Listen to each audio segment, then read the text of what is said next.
नमस्कार दोस्तों, इस श्रृंखला के तीसरे वीडियो ट्यूटोरियल में आप सभी का स्वागत है। आशा है आप ये ट्यूटोरियल समझ पा रहे हैं व एंजॉय कर रहे हैं। आज मैं आपको रिस्ट्रिक्शन एंजाइम व रिस्ट्रिक्शन मैपिंग के बारे में सिखाने जा रही हूँ, जो कि हमें रिकॉम्बिनेंट डीएनए टेक्नोलॉजी व क्लोनिंग सीखने में बहुत मदद करेगा, जो मैं अपने आगे आने वाले वीडियोस में सिखाऊंगी। शुरू करने से पहले हम पिछले वीडियो में दिए गए प्रश्नों के उत्तर समझते हैं। अगर आपने उत्तर दिए हैं तो यहाँ उन्हें मैच कर लीजिए। पहले प्रश्न के लिए हम दिए गए पीसीआर प्रोडक्ट्स के साइज़ को बढ़ते क्रम में लगाएंगे, यानी कि सबसे छोटा साइज़ सबसे पहले व सबसे बड़ा आखिर में। अब चारों ट्यूब्स को मिलाकर नीचे से ऊपर की ओर सीक्वेंस को पढ़ेंगे, जैसे कि मैंने यहाँ एरो से दिखाया है। तो हमारी 5 प्राइम से शुरू करके पीसीआर सीक्वेंस ये बनती है। तो फिर टेम्पलेट यानी कि दिए गए डीएनए की फ्रेगमेंट की सीक्वेंस इसकी कॉम्प्लीमेंट्री होनी चाहिए। तो ये सीक्वेंस पहले 3'5 to 5' प्राइम में लिखेंगे, फिर इसे रिवर्स ऑर्डर यानी कि उलट देंगे। तो अब हुई हमारी अननोन डीएनए की ओरिजिनल सीक्वेंस, जो 5 प्राइम से 3 प्राइम में लिखी गई है। इसी प्रकार इस दिए गए जेल से हम नीचे से ऊपर की ओर चारों लेन से होते हुए PCR product sequence 5 prime to 3 prime प्राप्त करेंगे। फिर इसकी 3 prime to 5 prime complementary template sequence बनाएंगे। फिर उसे रिवर्स करके 5 प्राइम से 3 प्राइम अननोन डीएनए सीक्वेंस प्राप्त कर लेंगे। आशा है आपके उत्तर मेरे उत्तरों से मैच कर रहे हैं और आप ये कॉन्सेप्ट समझ पाए। चलिए अब रिस्ट्रिक्शन मैपिंग सीखते हैं। ओके, सो ये एक प्रश्न है रिस्ट्रिक्शन मैपिंग पे, जहाँ एक 2500 यानी कि 2500 बेस पेयर के डीएनए के फ्रेगमेंट या टुकड़े को 2 एंजाइम्स के द्वारा अलग अलग व एक साथ डाइजेस्ट यानी कि कट किया गया है। इस डेटा को प्रयोग करके एक रिस्ट्रिक्शन मैप बनाना है। अगर नहीं आता तो कोई बात नहीं, पहले सीखते हैं फिर सॉल्व करते हैं। तो शुरुआत करते हैं रिस्ट्रिक्शन एंजाइम से। रिस्ट्रिक्शन एंजाइम या रिस्ट्रिक्शन एंडोन्यूक्लियेज बैक्टीरिया से प्राप्त किए गए एंजाइम्स हैं, जो कि किसी भी बाहरी डीएनए जो बैक्टीरिया में घुसने की कोशिश करता है, जैसे कि किसी वायरस का डीएनए, को काट कर नष्ट कर देते हैं। चूँकि ये बैक्टीरिया में बाहरी या विदेशी डीएनए के आने को रिस्ट्रिक्ट यानी कि निषेध करते हैं, इन्हें रिस्ट्रिक्शन एंजाइम्स कहा जाता है। ये एंजाइम्स हैमिल्टन स्मिथ द्वारा 1970 में बाय चांस खोजे गए थे व अलग किए गए। स्मिथ एक बैक्टीरिया हीमोफाइलस इन्फ्लुएंजा को वायरस से संक्रमित करके प्रयोग कर रहे थे और उन्होंने देखा कि वायरस का डीएनए बैक्टीरिया के अंदर पहुंचते ही नष्ट हो जाता है। इस समस्या की जड़ तक पहुंचने पर उन्हें इन बैक्टीरियल एंजाइम्स का पता चला। बैक्टीरिया इन एंजाइम्स को प्रयोग करके बाहरी डीएनए को एक स्पेसिफिक सीक्वेंस पर ही काटते हैं। ये स्पेशल सीक्वेंस, इसको हम रिकॉग्निशन सीक्वेंस या रिस्ट्रिक्शन साइट कहते हैं। ये एंजाइम्स किसी भी डीएनए को काट सकते हैं अगर उस डीएनए में वो रिकॉग्निशन सीक्वेंस मौजूद है। इसका मतलब है कि ये एंजाइम्स बैक्टीरिया के डीएनए को भी काट सकते हैं। तो फिर बैक्टीरिया अपने डीएनए को कैसे बचाते हैं? बैक्टीरिया में एक स्पेशल सिस्टम पाया जाता है जिसे रिस्ट्रिक्शन मॉडिफिकेशन या आरएम सिस्टम कहते हैं। इस सिस्टम में रिस्ट्रिक्शन एंजाइम्स के अलावा डीएनए मिथाइल ट्रांसफरेज या मिथाइलेज एंजाइम्स भी होते हैं, जो उन डीएनए बेसेस में एक मिथाइल ग्रुप जोड़ देते हैं, जो कि बैक्टीरिया की खुद की रिस्ट्रिक्शन साइट्स में पाए जाते हैं। ऐसा होने से रिस्ट्रिक्शन एंजाइम बाहरी डीएनए को तो पहचान सकते हैं, पर बैक्टीरिया की खुद की रिकॉग्निशन सीक्वेंस को नहीं पहचान पाते हैं और बैक्टीरिया की अपनी सीक्वेंस कटने से बच जाती है। रिस्ट्रिक्शन एंजाइम्स 2 प्रकार के होते हैं, टाइप 1 व टाइप 2। टाइप 1 रिस्ट्रिक्शन साइट के बाहर डीएनए को काटते हैं, यानी कि स्पेसिफिक नहीं होते, जबकि टाइप 2 एंजाइम्स रिस्ट्रिक्शन साइट के अंदर ही डीएनए को कट या क्लीव करते हैं। इसलिए रिसर्च हो या मेडिकल या इंडस्ट्री, टाइप 2 रिस्ट्रिक्शन एंजाइम्स बहुत ही महत्वपूर्ण होते हैं। आपने कुछ रिस्ट्रिक्शन एंजाइम्स के नाम शायद सुने होंगे, जैसे कि EcoR1, BGL2 वगैरह। चलिए देखते हैं कि रिस्ट्रिक्शन एंजाइम का नामकरण कैसे होता है। रिस्ट्रिक्शन एंजाइम के नाम का पहला अक्षर या लेटर उस बैक्टीरिया की जीनस के पहले अक्षर से लिया जाता है जिससे उस एंजाइम को प्राप्त किया गया है। अगले दो अक्षर स्पीसीज के नाम से लिए जाते हैं, चौथा अक्षर स्ट्रेन के नाम से व उसके बाद एक रोमन नंबर जोड़ा जाता है जो ये बताता है कि एक बैक्टीरिया से प्राप्त किया गया ये कौन सा रिस्ट्रिक्शन एंजाइम है, यानी कि पहला, दूसरा वगैरह। जैसे कि इस एग्जाम्पल में आप देख सकते हैं EcoR1 enzyme इश्चेरिशिया coli strain RY13 से प्राप्त किया जाने वाला पहला एंजाइम है। इसी प्रकार HindD3 हीमोफाइलस इन्फ्लुएंजाe स्ट्रेन RD से प्राप्त किया गया तीसरा एंजाइम है। अभी 4000 से भी ज़्यादा एंजाइम जो कि भिन्न भिन्न बैक्टीरिया से प्राप्त किए गए हैं हमें ज्ञात हैं। अब देखते हैं कि ये रिस्ट्रिक्शन एंजाइम काम कैसे करते हैं। ये सभी एंजाइम डीएनए की एक खास या यूनिक सीक्वेंस को पहचानते हैं जिसे हम रिकॉग्निशन या रिस्ट्रिक्शन साइट कहते हैं। प्रत्येक एंजाइम की रिकॉग्निशन साइट अलग अलग होती है जिस पर वे अपने को अटैच करते हैं और डीएनए के दोनों स्ट्रैंड्स पर फॉस्फोडाइएस्टर बॉन्ड्स को काट देते हैं। इससे डीएनए के दो भाग हो जाते हैं, वह एक 3' OH टर्मिनल व एक 5' फॉस्फेट टर्मिनल बन जाता है। ज़्यादातर रिस्ट्रिक्शन साइट्स 4 से 6 बेस पेयर लंबी होती हैं, वह एक पैलिंड्रोम बनाती हैं।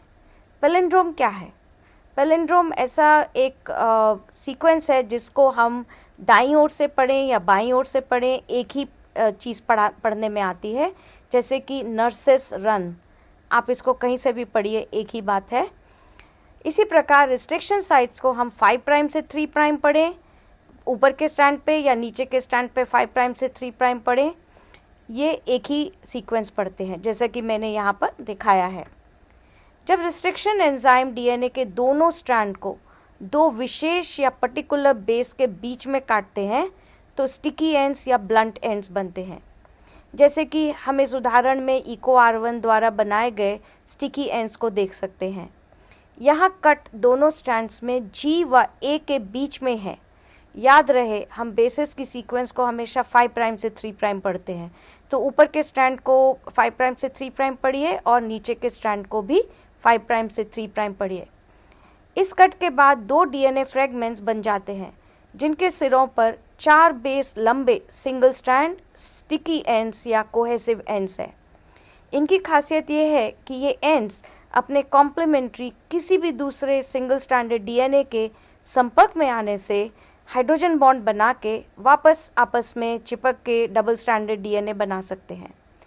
इसी विशेषता को रिकॉम्बिनेंट डीएनए टेक्नोलॉजी में प्रयोग किया जाता है। हम रिकॉम्बिनेंट डीएनए टेक्निक के बारे में अपने आने वाले ट्यूटोरियल्स में सीखेंगे। यहाँ हम कुछ और रिस्ट्रिक्शन एंजाइम की रिकॉग्निशन सीक्वेंस के उदाहरण देख रहे हैं। यो ब्लंट एंड्स या स्टिकी एंड्स बनाते हैं। ब्लंट एंड्स बनाने के लिए रिकॉग्निशन सीक्वेंस एकदम बीच में से दोनों स्ट्रैंड को काटती है, जैसे कि HAE3 एंजाइम काटता है। यहाँ कुछ और कॉमन रिस्ट्रिक्शन एंजाइम के उदाहरण दिए गए हैं।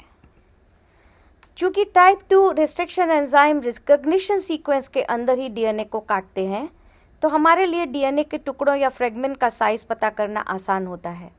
इसको प्रयोग करके हम किसी भी दिए गए डीएनए का रिस्ट्रिक्शन मैप बना सकते हैं, चाहे वो जीनोम हो, प्लाज्मिड हो या डीएनए का एक लीनियर फ्रेगमेंट हो। लीनियर मीन्स सीधी लाइन में। दो अलग सोर्सेस से प्राप्त हुए डीएनए को एक ही एंजाइम से काटकर आपस में जोड़ा जाता है, जिससे कि रिकॉम्बिनेंट डीएनए बनता है। यहाँ हम रिस्ट्रिक्शन मैपिंग पर ध्यान केंद्रित करेंगे और सीखेंगे कि रिस्ट्रिक्शन मैप कैसे बनाए जाते हैं।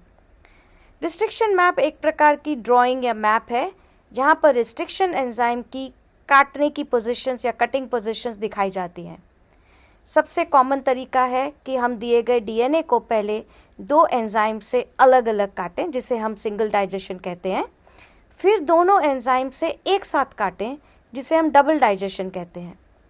यहाँ उदाहरण में मैंने एक 600 बेस पर लंबा डीएनए का फ्रेगमेंट दिखाया है, जो एक लाइन से दिखाया गया है। हमने दो रिस्ट्रिक्शन एंजाइम चुने हैं, PST1 व NDE1।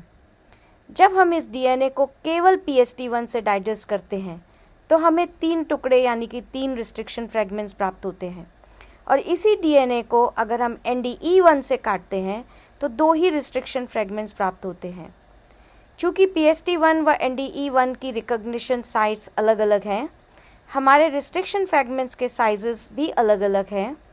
PST1 से 170, 195 व 235 बेस पेयर के फ्रेगमेंट्स मिलते हैं, व NDE1 से काटने से 267 व 333 बेस पेयर के फ्रेगमेंट प्राप्त होते हैं। आप ध्यान दीजिए कि सबका टोटल 600 ही होना चाहिए। और अगर दोनों एंजाइम से एक साथ इसी डीएनए को काटें तो डबल डाइजेशन के बाद 4 फ्रेगमेंट्स प्राप्त होते हैं, जिनके साइज 97, 138, 170 व 195 बेस पेयर हैं। अब हमारे पास सारा डेटा है, तो चलिए रिस्ट्रिक्शन मैप बनाते हैं। पहले हम अलग अलग एंजाइम की पोजीशंस को मैप में रखेंगे। याद रहे कि सभी फ्रेगमेंट्स का कुल टोटल ओरिजिनल डीएनए के साइज से अलग नहीं हो सकता, जैसे कि यहाँ सभी फ्रेगमेंट्स का जोड़ 600 बेस पेयर ही होना चाहिए। तो अगर हम PST1 के 3 फ्रेगमेंट्स को इस लाइन यानी कि डीएनए मैप पे अरेंज करें तो कई संभावनाएं हो सकती हैं, क्योंकि 3 फ्रेगमेंट प्राप्त करने के लिए 2 रिस्ट्रिक्शन साइट होनी चाहिए, व इन रिस्ट्रिक्शन साइट्स को अगर हम 5' to 3' दिशा में हम लगाएं तो कई पॉसिबिलिटीज़ या संभावनाएं हो सकती हैं। इसी प्रकार NDE1 से जो 2 फ्रेगमेंट देता है, ये डीएनए केवल एक ही बार कटेगा व 2 ही संभावनाएं हो सकती हैं जो यहाँ दिखाई गई हैं। हम देख सकते हैं कि खाली सिंगल डाइजेशन का डेटा होने से रिस्ट्रिक्शन मैप पूर्णतया नहीं बनाया जा सकता, इसलिए अब डबल डाइजेशन का डेटा भी इसमें प्रयोग करेंगे। डबल डाइजेशन के 2 टुकड़े जो 138 बेस पेयर व 97 बेस पेयर के हैं, अगर जोड़े जाएं तो 235 बेस पेयर का टोटल आता है, जो कि PST1 सिंगल डाइजेशन से प्राप्त हुए एक फ्रेगमेंट का साइज भी है। इसका मतलब है कि NDE1 साइट इसी 235 बेस पेयर के फ्रेगमेंट में ही स्थित है, और जब हम डबल डाइजेशन करते हैं तो 235 बेस पेयर का ये PST1 फ्रेगमेंट 2 भागों में कट जाता है, जो कि 97 व 138 बेस पेयर के साइज देते हैं। अब हम आसानी से इन रिस्ट्रिक्शन साइट्स को मैप में दिखा सकते हैं। हम PST1 की 2 साइट्स व NDE1 की एक साइट को ऐसे अरेंज करेंगे। इनका अरेंजमेंट ऑर्डर सही होना चाहिए। अभी भी 170 बेस पेयर या 195 बेस पेयर 5' एंड से आएगा या 3' एंड से, हम पक्का नहीं बोल सकते, किंतु ये फ्रेगमेंट्स इनके काटने से मिलेंगे, ये पक्का है। तो ये बहुत मुश्किल नहीं था। चलिए अब इस प्रॉब्लम को हल करते हैं जो हमने शुरू में देखी थी। यहाँ एक जेल की ड्राइंग है जिसमें 3 पंक्तियों में BAM-H1 PST1 के सिंगल डाइजेस्ट व BAM-H1 PST1 के डबल डाइजेस्ट दिखाए गए। इस डेटा को हम एक टेबल के रूप में भी दिखा सकते हैं। चलिए पहले BAM-H1 का मैप बनाते हैं, क्योंकि इसमें 2 ही फ्रेगमेंट है तो ज़्यादा आसान है। ये 2 संभावनाएं यहाँ दिखाई गई हैं। अब PST1 का मैप बनाएंगे, जिसमें 2 रिस्ट्रिक्शन साइट्स हैं, इसलिए ज़्यादा संभावनाएं हैं। जैसे कि हम यहाँ देख सकते हैं, मैंने कई सारी संभावनाएं यहाँ दिखाई हैं। अब हम डबल डाइजेशन का डेटा प्रयोग करेंगे। पहले BAM-H1 को किसी एक संभावना में प्रयोग करेंगे। अब PST1 को ऐसे स्थान देंगे कि ना केवल PST1 फ्रेगमेंट के साइजेस प्राप्त हों, बल्कि डबल डाइजेशन के साइजेस भी प्राप्त हों। ध्यान दीजिए कि 575 व 332 बेस पेयर PST1 के फ्रेगमेंट आपस में जुड़कर 907 बेस पेयर बनाते हैं, जो कि BAM-H1 फ्रेगमेंट का भी साइज़ है। तो PST1 को 907 बेस पेयर जो BAM-H1 फ्रेगमेंट का साइज़ है उसके अंदर हम लगा देंगे।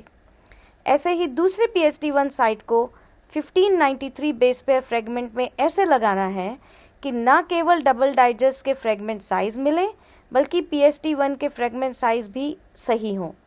यहाँ मैंने 332 व 720 बेस पेयर फ्रेगमेंट्स को पास BAM-H1 साइट के दोनों ओर लगाया है, ताकि टोटल साइज़ 1052 बेस पेयर हो सके, जो कि PST1 के एक फ्रेगमेंट का साइज़ भी है। तो इसी तरह से अगर हम बहुत ध्यान देकर इन फ्रेगमेंट्स को अरेंज करेंगे तो हमारा रिस्ट्रिक्शन मैप तैयार हो गया। एक और प्रॉब्लम मैं यहाँ दे रही हूँ, इसे हल कीजिए, अपने उत्तर कमेंट सेक्शन में दीजिए या फिर मेरे अगले ट्यूटोरियल में दिए गए उत्तर से चेक कीजिए। अगले ट्यूटोरियल में हम सर्कुलर यानी कि गोलाकार डीएनए व प्लाज्मिड का रिस्ट्रिक्शन मैप बनाना सीखेंगे। ये हमें आरडीएनए टेक्निक सीखने में मदद करेगा। तब तक के लिए विदा लेते हैं। अगर आपको ये वीडियो पसंद आया व आपने कुछ नया सीखा तो मेरे चैनल को सब्सक्राइब और लाइक करना मत भूलिएगा। मुझे प्रेरित करते रहिए ताकि मैं नए नए वीडियोस बनाती रहूं, आपको नया नया कुछ सिखाती रहूं। तब तक के लिए बाय बाय व धन्यवाद।